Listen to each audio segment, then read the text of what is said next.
La Revolución Americana por John Emerich Edward Dahlberg, Lord Acton. Fragmento del libro Conferencias de Historia Moderna.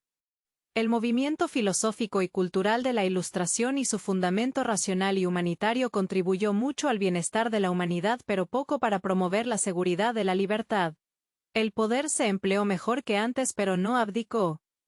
En Inglaterra, el país políticamente más avanzado, el impulso que la Revolución Gloriosa del año 1688 dio al progreso se agotó. La gente en Inglaterra empezó a decir que el peligro del jacobinismo había pasado y que ahora no quedaba ningún conflicto entre los partidos que justificara que los hombres se degollaran mutuamente. El desarrollo de la filosofía del partido Whig se vio frenado por la tendencia práctica a buscar acuerdos y compromisos. La búsqueda de buscar acuerdos y compromisos distinguía al partido Whig de los miembros del partido de los Roundheads. La búsqueda de acuerdos y compromisos distinguía al hombre que triunfaba del que fracasaba. La búsqueda de buscar acuerdos y compromisos distinguía al hombre que enseñaba política al mundo civilizado del hombre que dejaba su cabeza en el Bar Temple. La Guerra de los 7 Años reanudó la marcha interrumpida al involucrar a América en los asuntos de Europa y provocar que las colonias reaccionaran contra la metrópoli, contra Inglaterra. Esta fue una consecuencia de la conquista de Canadá y la ascensión al trono de Jorge III. Ambos acontecimientos ocurridos en rápida sucesión plantearon la cuestión de las colonias británicas en Norteamérica. Un viajero que visitó las colonias británicas en Norteamérica algunos años antes de la Guerra de Independencia relata que había mucho descontento y que se esperaba una separación en poco tiempo. Este descontento fue inoperante mientras una gran potencia militar se mantuviera en Canadá. Dos consideraciones reconciliaron a los colonos de Norteamérica con las desventajas que conllevaba la conexión con Inglaterra. La primera consideración era que la flota inglesa protegía el mar contra los piratas. La segunda consideración era que el ejército inglés protegía el territorio de las 13 colonias británicas en Norteamérica contra los franceses. La primera situación era deseable. La segunda situación era esencial para su existencia. Cuando el peligro del lado francés desapareciera, podría volverse muy incierto el valor del patrullaje en el Océano Atlántico contra los piratas por parte de la Armada Británica. Las 13 colonias podrían considerar si ese patrullaje valía el precio que tenían que pagar por él. El comandante francés Louis-Joseph de Montcalm-Gozon predijo que los ingleses al conquistar las colonias francesas perderían a su vez las suyas. Muchos franceses vieron con satisfacción esa posibilidad. La probabilidad de perder sus colonias en Norteamérica era tan evidente que los ingleses también lo anticiparon. A los ingleses les interesaba fortalecer su posición en Norteamérica con nuevas garantías. La victoria de los ingleses sobre los franceses en Quebec y la anexión de Canadá no representaría un aumento del poder imperial si al mismo tiempo se aflojaba el control sobre las 13 colonias en Norteamérica. Por lo tanto, la política del momento era hacer valer las reivindicaciones existentes y obtener el reconocimiento inequívoco de la soberanía inglesa sobre las colonias británicas en Norteamérica. El método más rentable para lograrlo era mediante el cobro de impuestos más altos. Pero los impuestos eran insignificantes comparados con el establecimiento de una autoridad indiscutible y una sumisión incondicional. El impuesto podía ser nominal si el principio era seguro. No faltarían medios a un imperio que se extendía desde la bahía de Hudson hasta el Golfo de México. Por el momento lo que se necesitaba no era dinero sino lealtad. El problema era nuevo, pues la era de la expansión había llegado repentinamente tanto en Oriente como en Occidente por la acción del primer ministro de la Gran Bretaña William Pitt el Viejo. Y William Pitt ya no estaba en el cargo de primer ministro de la Gran Bretaña para encontrar la solución. Entre los miembros del partido Whig había hombres que ya conocían la política por la que se había forjado el Imperio Británico: Adam Smith, Dean Tucker, Edmund Burke. Pero el partido Whig era un partido en decadencia y desacreditado. La gran mayoría se adaptó a los tiempos y sostuvo que el objetivo de la política es el poder y que cuanto más se extiende el dominio más debe conservarse por la fuerza. La razón por la que el libre comercio es mejor que el dominio era un secreto oscuramente enterrado en el corazón de los economistas. La expulsión de los franceses de su imperio transatlántico dominó la situación. Pero la dificultad inmediata surgió con el nuevo reinado. El derecho a registrar casas y barcos en busca de contrabando se confería mediante ciertas órdenes judiciales llamadas autos de asistencia que no requerían designación específica, juramento ni pruebas y permitían que se realizara una visita sorpresa de día o de noche. Los autos de asistencia se introdujeron bajo el rey Carlos II y debían renovarse dentro de los 6 meses posteriores al fallecimiento del rey que los expidió. La última renovación de los autos de asistencia se había producido a la muerte de Jorge II. Y ahora se pretendía que los autos de asistencia fueran eficaces y protegieran los ingresos contra las acciones de los contrabandistas. Entre los años 1727 y 1761 muchas cosas habían cambiado y las colonias británicas en Norteamérica se habían vuelto más ricas, más seguras y más respetadas. Los colonos británicos en Norteamérica afirmaban extenderse hasta el Mississippi y señalaban ya no tenían franceses ni españoles en sus fronteras. Los colonos británicos en Norteamérica prácticamente no tenían más vecino que Inglaterra y poseían un patrimonio como ningún inglés hubiera soñado.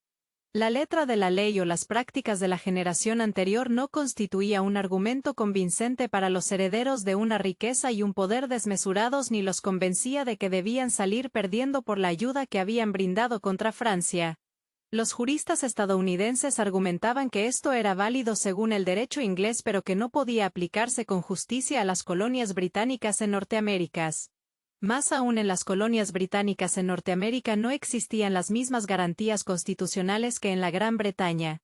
En las colonias británicas en Norteamérica los casos eran juzgados por jueces sin jurado, por jueces que podían ser destituidos a voluntad, por jueces pagados con honorarios que aumentaban según el monto de la propiedad confiscada y que estaban interesados en fallar en contra de los colonos británicos en Norteamérica y a favor de la corona británica. Ese era un argumento técnico y pedestre que cualquier abogado podía comprender sin sobrepasar los límites del razonamiento habitual. Entonces el abogado y político norteamericano James Otis intervino y elevó la cuestión a un nuevo nivel en uno de los discursos más memorables de la historia política. Suponiendo pero sin admitir que los funcionarios británicos de la aduana de Boston actuaban legalmente y dentro del marco legal entonces el estatuto era incorrecto. La acción de los funcionarios británicos de la aduana de Boston podría haber sido autorizada por el Parlamento. Pero de ser así el Parlamento se había excedido en su autoridad. Hay principios que prevalecen sobre los precedentes históricos. James Otis afirmaba que las leyes de Inglaterra podían ser muy buenas pero existía una ley superior. Como era de esperarse, el tribunal falló a favor de la validez de los autos de asistencia y el respectivo cobro de impuestos. John Adams escuchó la sentencia y escribió mucho después que en esa hora nació la niña llamada Independencia. La postura inglesa triunfó por el momento y el gobernador escribió a casa que las quejas de los colonos británicos en Norteamérica pronto cesaron. Pero los colonos británicos en Norteamérica rechazaron los autos de asistencia y el respectivo cobro de impuestos. Luego surgió la cuestión más amplia de la tributación. Se admitió la regulación del tráfico exterior. Inglaterra patrullaba el mar y protegía a América del contrabandista y de los piratas. Se podía reclamar razonablemente alguna remuneración a cambio de esas tareas. Pero esa remuneración debía obtenerse de forma que no obstaculizara ni impidiera el aumento de la riqueza de los colonos británicos en Norteamérica. Sin embargo, las restricciones a la industria y el comercio se idearon para beneficio de Inglaterra y en perjuicio de sus colonias en Norteamérica. Los colonos británicos en Norteamérica exigieron que el acuerdo se hiciera en beneficio mutuo. Los colonos británicos en Norteamérica no llegaron a afirmar que debiera ser solo para su beneficio. La reclamación no fue inicialmente excesiva. Es la base de la imputación de que la disputa para ambas partes era un asunto de sórdido interés. Sería más justo decir que el motivo era el imperio por un lado y el autogobierno por el otro. Se trataba de una cuestión entre la libertad y la autoridad. Se trataba de una cuestión entre el gobierno por consentimiento y el gobierno por la fuerza. Se trataba de una cuestión entre el control del súbdito por el Estado y el control del Estado por el súbdito. La cuestión nunca se había planteado con tanta contundencia. En Inglaterra estaba zanjada desde hacía tiempo. Se había establecido que el poder legislativo podía promulgar leyes perjudiciales para el sujeto en beneficio de la religión o el comercio inglés. Y podría hacerlo sin infringir ninguna ley ética o constitucional o sin renunciar a su autoridad ni exponerse a una justa revuelta. Si ese principio se abandonaba en las colonias británicas en Norteamérica, tampoco podría mantenerse en Irlanda y la bandera verde de la independencia podría ondear también el castillo de Dublín. Esto no fue una situación que sobrevivió desde la Edad Media. Tanto la opresión de Irlanda como la de colonias británicas en Norteamérica fueron obra de la escuela moderna de hombres que ejecutaron a un rey y expulsaron a otro. La opresión de Irlanda y de las colonias británicas en Norteamérica fue obra de un sistema parlamentarios. La opresión de Irlanda y de las colonias británicas en Norteamérica fue obra de los sistemas parlamentarios de Oliver Cromwell y del rey Guillermo III. Y el Parlamento no consentía en renunciar a su propia política específica a su derecho a imponer impuestos. La corona, el clero y la aristocracia británicas eran hostiles a los colonos británicos en Norteamérica. Pero el verdadero enemigo era la Cámara de los Comunes. Las antiguas garantías europeas para un buen gobierno resultaron insuficientes contra la opresión parlamentaria. La propia nación actuando a través de sus representantes vía el Parlamento tuvo que ser sometida a control. El problema político planteado por las colonias británicas en Norteamérica era más complejo que las simples cuestiones tratadas hasta entonces en Europa. Se había hecho necesario revertir la corriente del desarrollo de la política. Era necesario atar, limitar y confinar al Estado. Era una nueva fase de la historia política. La Revolución Americana innovó a partir de la Revolución Inglesa como ésta innovó a partir de las ideas de los filósofos Francis Bacon o de Thomas Hobbes. No había necesidad de padecer una tiranía. Los colonos británicos en Norteamérica eran en muchos sentidos más dueños de sí mismos que los ingleses en su patria. A los colonos británicos en Norteamérica no les inquietaba la sensación de una injusticia intolerable. El punto en disputa era muy sutil y refinado. Se requirió mucha mala gestión para que la disputa fuera irreconciliable. Los sucesivos gobiernos ingleses cambiaron de postura. Probaron la ley del timbre. Luego crearon el impuesto sobre el té y varios otros artículos.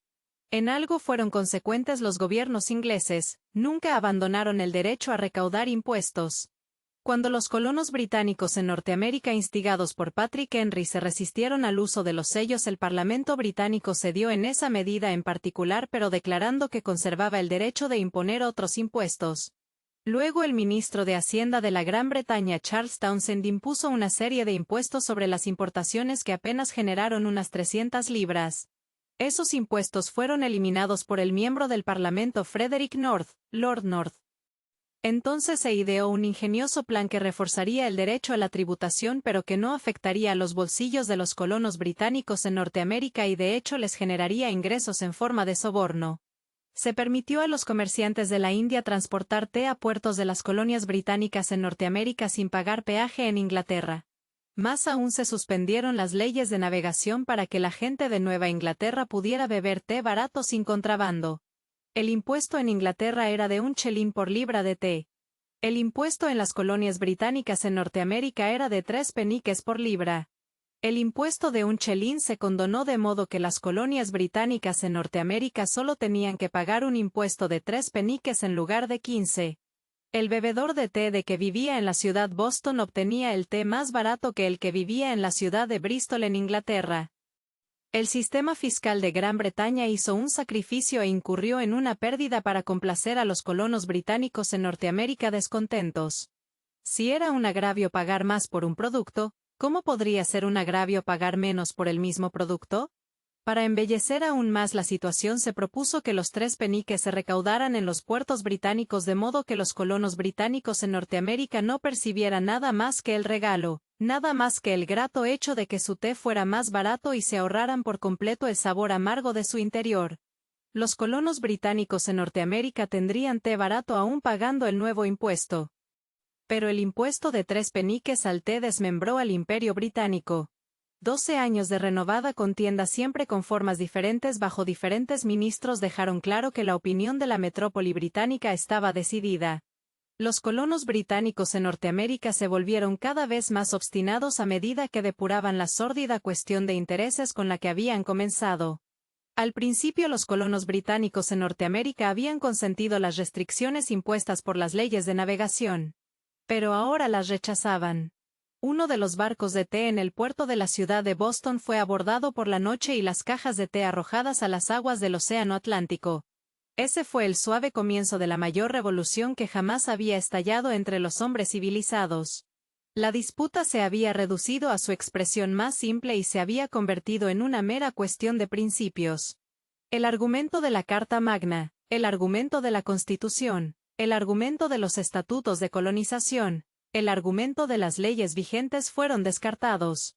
El caso se libró sobre la base de la ley de la naturaleza o más bien del derecho divino. En esa noche del 16 de diciembre de 1773 el derecho divino se convirtió por primera vez en la fuerza dominante de la historia. Según las reglas del derecho que se habían obedecido hasta entonces, Inglaterra tenía la razón. Según el principio entonces instaurado del derecho divino, Inglaterra estaba equivocada y el futuro pertenecía a las 13 colonias. El espíritu revolucionario se había transmitido desde las sectas religiosas del siglo XVII a través de los estatutos de colonización de Norteamérica. Ya en el año 1638 un predicador de Connecticut dijo: «La elección de los magistrados públicos pertenece al pueblo por la propia concesión de Dios. Quienes tienen el poder de nombrar funcionarios y magistrados también tienen el poder de establecer los límites y limitaciones del poder y el lugar al que los llaman». En Rhode Island el estatuto de colonización fue tan liberal que duró vigente hasta el año 1842. En Rhode Island todo el poder revertía anualmente al pueblo y las autoridades debían someterse a la reelección. Connecticut poseía un sistema de autogobierno tan completo en las ciudades que sirvió de modelo para la Constitución Federal de los Estados Unidos de América. Los cuáqueros de Pensilvania administraban sus asuntos sin privilegios, intolerancia, esclavitud ni opresión. Los colonos británicos en Norteamérica no se adentraron en el desierto para imitar a Inglaterra. Varias colonias británicas en Norteamérica estaban en diversos aspectos muy por delante de la madre patria. Henry Vane era el estadista más avanzado de la Commonwealth y recibió su formación en Nueva Inglaterra. Tras el atentado a bordo del barco Dartmouth en el puerto de Boston, el gobierno británico decidió coaccionar a la colonia de Massachusetts. Un Congreso Continental se reunió con representantes de las 13 colonias. El Congreso Continental se reunió para idear medidas para proteger a Massachusetts y las demás colonias británicas en Norteamérica. Las tropas del rey de Inglaterra fueron enviadas a destruir los pertrechos militares reunidos en las ciudades de Concord y Lexington en Massachusetts. Las tropas del rey de Inglaterra fueron atacadas por milicias rebeldes tanto en el viaje de ida como en el viaje de regreso. El incidente de la ciudad de Lexington el 19 de abril de 1775 marcó el inicio de la Guerra de la Independencia. Las hostilidades continuaron con el asedio de la ciudad de Boston en Massachusetts por parte de tropas del rey de Inglaterra. 2 meses después se libró la primera batalla en Bunker Hill, unas colinas bajas que dominan la ciudad de Boston. Los colonos fueron repelidos con muy pocas pérdidas. La guerra que siguió y que duró 6 años no es ilustre en los anales militares y nos interesa principalmente por su resultado. Tras la primera batalla las colonias británicas se declararon independientes. La colonia de Virginia, actuando solo por sí misma, abrió el camino hacia la independencia. Luego el gran revolucionario y líder virginiano Thomas Jefferson redactó la Declaración de Independencia. La Declaración de Independencia fue adoptada por las 12 colonias restantes posteriormente. La Declaración de Independencia era demasiado retórica para tener algún valor. Pero la Declaración de Independencia señalaba la serie de ideas que la controversia original había traído a la discusión. 30.000 soldados alemanes, la mayoría de la región de Hesse-Kassel, fueron enviados al combate en Norteamérica bajo las órdenes del rey de Inglaterra. Al principio los soldados alemanes tuvieron un éxito parcial pues contaban con el apoyo de la flota británica. Pero donde el ejército europeo no contaba con el apoyo naval, las cosas se complicaron. Los colonos rebeldes atacaron Canadá esperando ser bien recibidos por los habitantes franceses recientemente convertidos a súbditos británicos. Pero el ataque fracasó estrepitosamente con la muerte del general Richard Montgomery bajo los muros de Quebec. Los colonos franceses en Canadá se mantuvieron leales a la corona británica. Una expedición enviada desde Canadá contra Nueva York al mando del general británico John Burgoyne también fracasó. El general británico John Burgoyne apenas había llegado al río Hudson cuando se vio obligado a rendirse en la ciudad de Saratoga. El Congreso Continental deseaba que no se cumplieran los términos de la rendición y que los 5.000 prisioneros ingleses y alemanes, en lugar de ser enviados a casa, fueran retenidos hasta que pudieran ser intercambiados por otros prisioneros. El general George Washington y sus oficiales hicieron saber que de ser así dimitirían a sus cargos. La derrota británica en Saratoga fue el acontecimiento que determinó el desenlace del conflicto. La derrota británica en Saratoga puso fin a la vacilación de Francia. El gobierno francés tuvo que recuperar la posición perdida en la última guerra y observó el curso de los acontecimientos en busca de pruebas de que la resistencia estadounidense no estaba a punto de derrumbarse. A finales del año de 1777 la victoria de Saratoga proporcionó la prueba necesaria. Tras la derrota británica en Saratoga, Francia permitió la llegada de voluntarios para pelear al lado de los rebeldes. Francia también proporcionó abundante material bélico gracias a la intervención de Pierre-Agustin Caron de Beaumarchais. Más aún se firmó un tratado de alianza entre Francia y las colonias rebeldes contra la Gran Bretaña. Francia luego envió un pequeño ejército a combatir en Norteamérica. En marzo de 1778 Inglaterra fue informada de que Francia estaba en guerra con ella. A Francia le siguió España y posteriormente Holanda. Fue evidente desde el principio que la situación superaba las expectativas de Inglaterra. El miembro del Parlamento Frederick North, Lord North, cedió de inmediato. Frederick North, Lord North, ofreció satisfacer las exigencias de los rebeldes y solicitó que William Pitt el Viejo como primer ministro de Gran Bretaña las atendiera. Pero desde el momento en que Francia apareció en escena, el primer ministro de Gran Bretaña William Pitt el Viejo se mostró apasionadamente belicoso. Las colonias rebeldes de Norteamérica rechazaron las propuestas inglesas en cumplimiento de su alianza con Francia. La negociación con el primer ministro de Gran Bretaña William Pitt el Viejo se volvió imposible. No fue una desgracia. El primer ministro de Gran Bretaña William Pitt el Viejo falleció pocas semanas después denunciando al gobierno y a la oposición del curso de los acontecimientos. Luego llegó la fase de la guerra en la que la armada francesa demostró su valía frente a la armada inglesa. El almirante Louis Guillauet, conde de Dorvilliers, operó en el Canal de la Mancha. El vicealmirante Pierre-André de Suffren operó en el este. Charles Henry Hector, conde de Stein, y el almirante François-Joseph Paul, conde de Grasse, operaron en el oeste. Fue gracias a la flota francesa, y no a las fuerzas terrestres, que se logró la independencia de los futuros Estados Unidos de América. Pero fue gracias a los oficiales del ejército francés combatiendo en las 13 colonias que las ideas estadounidenses se introdujeron en Francia, y fueron suficientes para subvertir a todos los estados europeos. El almirante francés François-Joseph Paul, conde de Grasse, logró expulsar a la flota inglesa de las aguas de Virginia. Al poco tiempo el general británico Charles Cornwallis rindió al ejército del sur en la ciudad de Yorktown. Los miembros del partido Whig en Inglaterra intervinieron y reconocieron la independencia de las colonias como lo habría hecho el miembro del Parlamento Frederick North, Lord North, 4 años antes cuando Francia intervino. Las condiciones de paz con las potencias europeas se hicieron más favorables para Gran Bretaña tras el triunfo final del almirante Sir George Rodney en la isla Dominica y del general George Augustus Elliot en Gibraltar. Pero la reputación bélica de Inglaterra decayó más que en ningún otro momento desde la Revolución. Los estadounidenses procedieron a crearse una constitución que los mantuviera unidos con mayor eficacia que el Congreso Continental, que los ayudó a superar la guerra. Los estadounidenses celebraron una convención con este propósito en Filadelfia durante el verano de 1787. La dificultad residía en encontrar los términos de unión entre los 3 grandes estados Virginia, Pensilvania y Massachusetts, y los más pequeños entre los que se encontraba Nueva York. Los grandes estados no permitían el mismo poder que los demás. Los estados pequeños no se dejaban abrumar por el simple hecho de ser numerosos. Por lo tanto, una Cámara de Representantes se asignó a la población en general y otra Cámara de Representantes, el Senado, se asignó a los estados en igualdad de condiciones.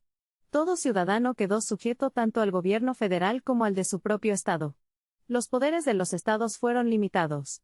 Los poderes del gobierno federal fueron enumerados y así los estados y la Unión se controlaron mutuamente. Ese principio de división fue la restricción más eficaz a la democracia que se haya ideado.